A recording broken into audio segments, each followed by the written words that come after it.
Select die. Click New to add a new die into the tool library. Select the die type. Enter a name for it.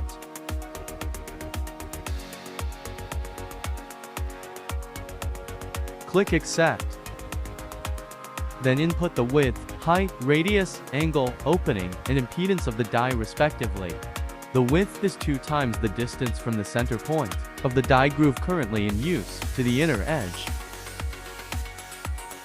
The height is the distance from the bottom edge to top edge. The radius is the R angle of the side of die groove currently in use. The angle is the angle of the currently used groove.